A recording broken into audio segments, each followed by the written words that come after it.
یریدون لیطفئوا نور اللہ بافواہہم واللہ متم نورہ ولو کرہ الکافرون، اللہ اپنے نور کا اتمام فرما کر رہے گا خواہ یہ کافروں کو کتنا ہی ناگوار ہو۔ یہ جو آیت آئی ہے اس سے پہلے سورہ توبہ میں، یریدون ان یطفئوا نور اللہ بافواہہم ویابی اللہ الا ان یتم نورہ ولو کرہ الکافرون، اتنا سا فرق ہے، باقی آیت جو کی تو ہے۔ اب تیسرا حصہ ہے سورت کا، اب حضور کی بعثت کس لیے ہوئی؟ هو الذی ارسل رسولہ بالہدی ودین الحق لیظہرہ علی الدین کلہ۔ یہ خاص آیت میں آپ کو بتا چکا ہوں کہ انبیاء کی بعثت، رسولوں کی بعثت کے لیے بشیر، نذیر اور مذکر، مربی، معلم، یہ سارے الفاظ، شاہد، یہ سب مشترک ہیں۔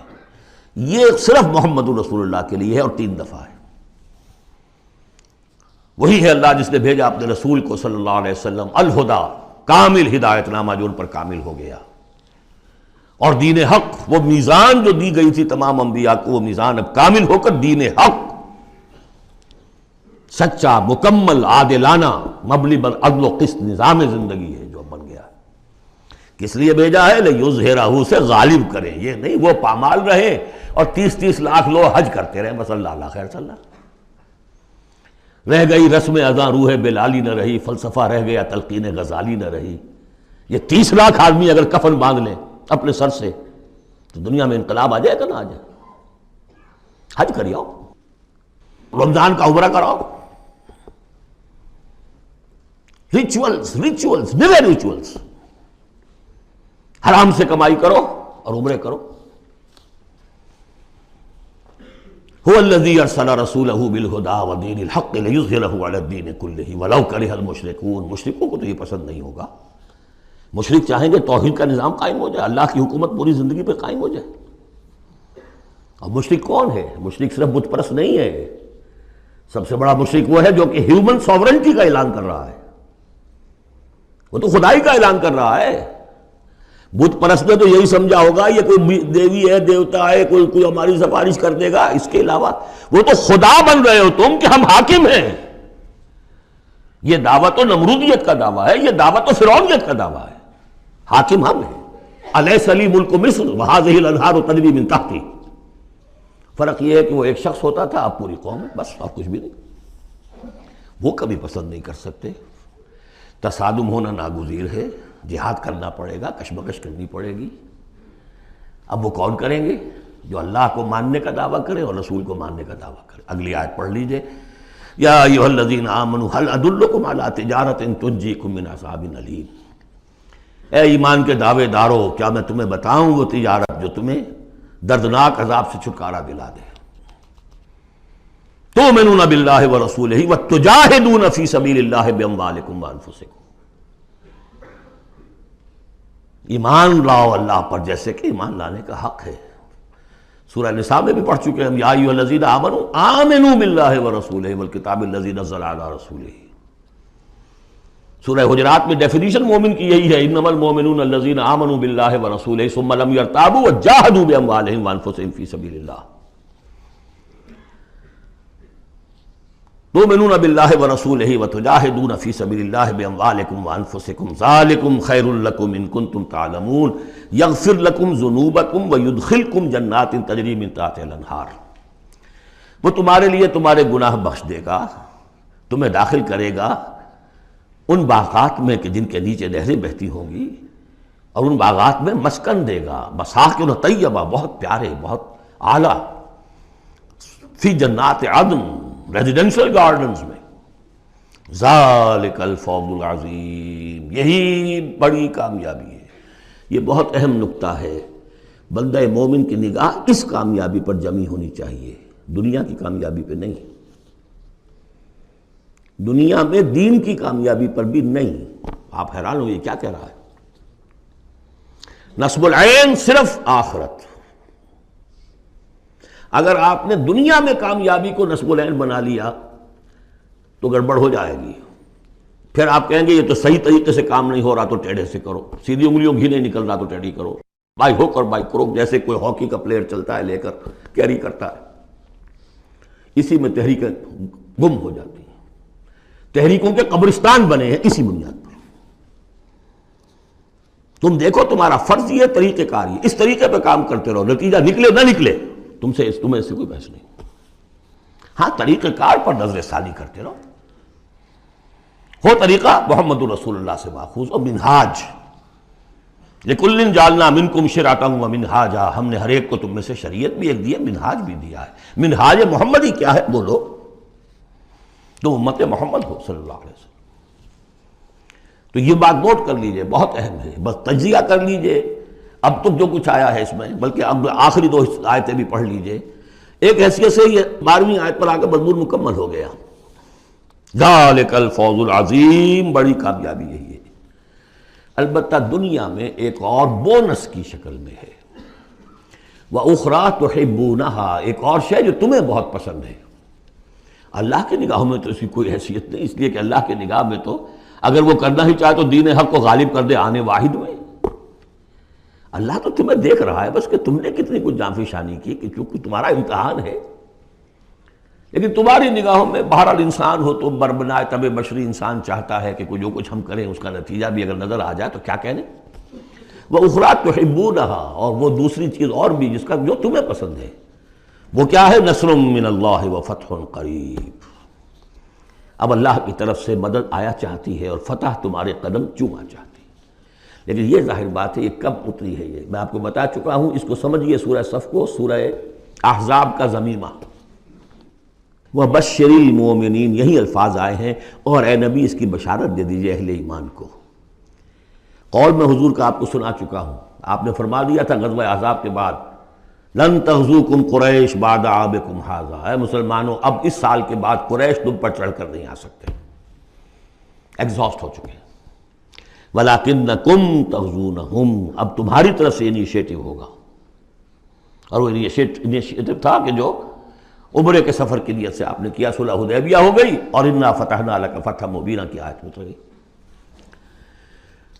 اور دوسری چیز آخرت میں یا ایک روحانی جو مقام تمہیں اس سے حاصل ہوگا، تم اللہ کے مددگار کا قرار پاؤ گے، اس سے اونچا کوئی مقام ہو سکتا ہے؟ یا ایھا الذین آمنوا کونوا انصار اللہ، اگر تم اللہ کے دین کا جھنڈا اٹھانے کے لیے اپنی جانیں لگا رہے ہو تو کس کے مددگار ہو؟ اللہ کا دین ہے، جھنڈا اس کا ہے، اور یہ فرض منصبی اصل تھا محمد کا، تو ان کی بھی مدد ہے۔ من انصاری اللہ آگے آ جائے گا۔ اہل ایمان اللہ کے مددگار بنو، کما قال عیسیٰ ابن مریم للحواریین، جیسے کہ کہا تھا عیسیٰ ابن مریم نے اپنے حواریین سے، من انصاری اللہ، کون ہے میرا مددگار اللہ کی راہ میں۔ دیکھیے جیسے بیعت کی نسبتیں آئی تھیں دو، بیعت حضور سے، بیع اللہ سے، لہذا تیسرا ہاتھ اللہ۔ وہی مسئلہ یہ ہے، نصرت اللہ کی، لیکن میری نصرت اللہ کی طرف۔ اللہ کی نصرت کیسے کرو گے؟ میری نصرت کرو اللہ کے راستے میں، محمد رسول اللہ والذین معہ۔ اب بھی طریقہ جو فطری ہے وہ یہی ہے، جس کو بھی اللہ ہمت دے دے وہ کھڑا ہو۔ میں نے تو یکسو ہو کے فیصلہ کر لیا، میں نے تو اب اسی کے لیے جینا، اسی کے لیے مرنا ہے، آؤ بھائی کون میرے ساتھ آتا ہے؟ میں انصاری اللہ، میں تو چل رہا ہوں، کوئی ساتھی ملے گا تب بھی چلوں گا، نہیں ملے گا تب بھی چلوں گا۔ اب کون میرے ساتھ آتا ہے؟ من انصاری اللہ، جو ہاتھ میں ہاتھ دے وہ اس کا ساتھی ہے۔ اذ قال عیسیٰ ابن مریم للحواریین من انصاری اللہ قال الحواریون نحن انصار اللہ۔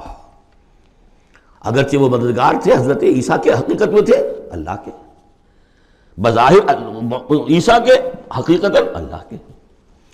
فآمنت طائفۃ من بنی اسرائیل، تو بنی اسرائیل دو گروہ میں تقسیم ہو گئے، ایک وہ جو ایمان لے آیا اور ایک وہ جو کفر پر اڑا رہا۔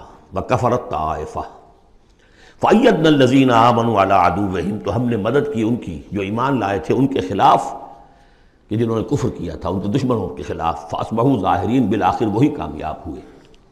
لیکن یہ کامیابی آسانی سے ہاتھ نہیں آئی تھی، اچھی طرح سمجھ لیجیے گا۔ 300 برس لگے ہیں حواریین مسیح کو، اور ان کے اصل پیروکار جو تھے حضرت مسیح کے، وہ سختیاں انہوں نے جھیلی ہیں۔ تاریخ انسانی میں اگر آپ لیں گے ایک مقدار کی حیثیت سے تو اتنی زیادہ قربانیاں شاید کسی نبی کے ساتھیوں نے نہیں دی۔ ایک ہے ایک چیز جو ہے وہ سمٹ کر آ گئی ہو تھوڑے سے وقت میں، وہ ہے حضور کا معاملہ، کہ حضور کا اور آپ کے ساتھیوں کا۔ لیکن جتنے طویل عرصے تک اور جس قدر شدید پرسیکیوشن، عام خیال یہی، اور میں بھی اس کا قائل ہوں، کہ سورہ یاسین میں جو ذکر ہے، وہ جو 2 رسول بھیجے گئے اور پھر تیسرا بھیجا گیا، وہ اصل میں حواریین مسیح تھے، رسول کے رسول تھے، اللہ کے رسول نہیں تھے براہ راست۔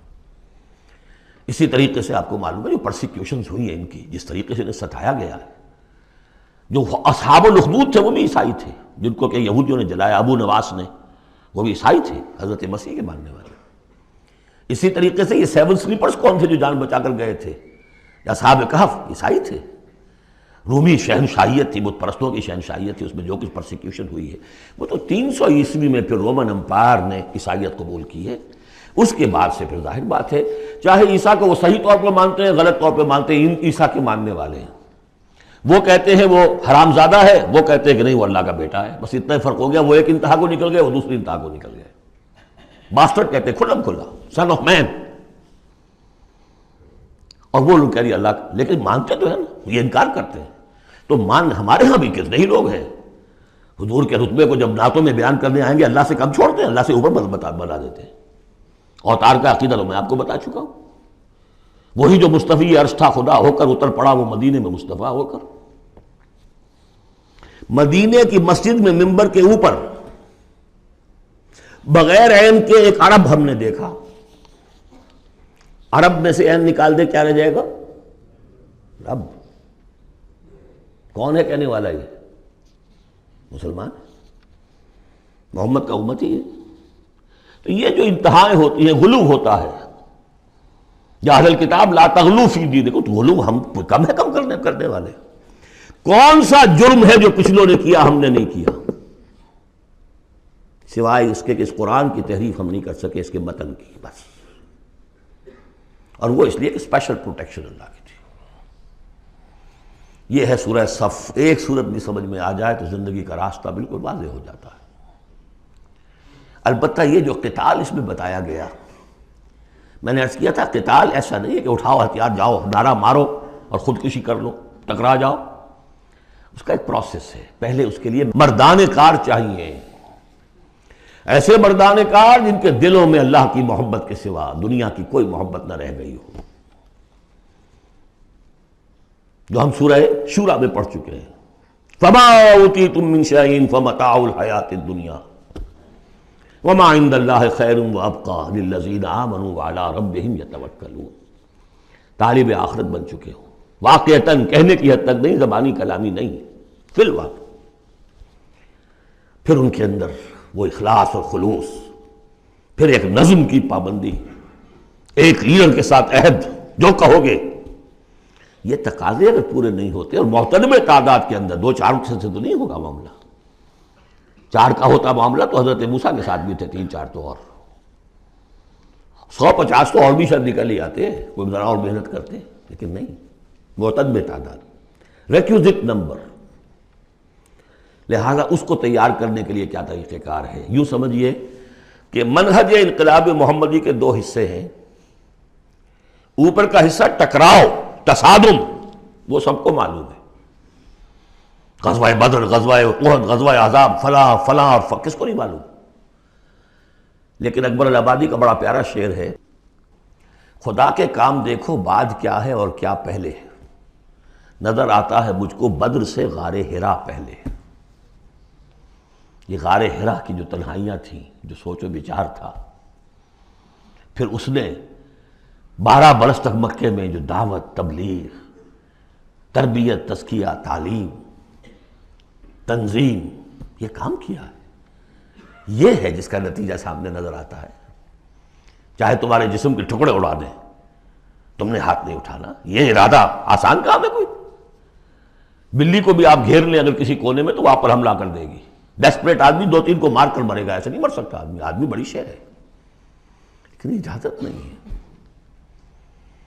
یہ تیاری جو کرائی ہے محمد رسول اللہ نے، تو ایک ہے تصادم کا مرحلہ، اور ایک ہے تصادم کے لیے آدمی تیار کرنا۔ آدمی فراہم کیسے کرے، تیار کیسے کرے؟ اس کو میں نے قرار دیا ہے منہج انقلاب نبوی کی اساسی منہاج۔ ایک ہے تکمیلی منہاج، تصادم، ٹکراؤ، جنگ۔ اساسی منہاج ہے how to procure proper people, procurement of people, and then their training. یہ ہے مسئلہ، اور اس کا مرکز و محور قرآن ہے.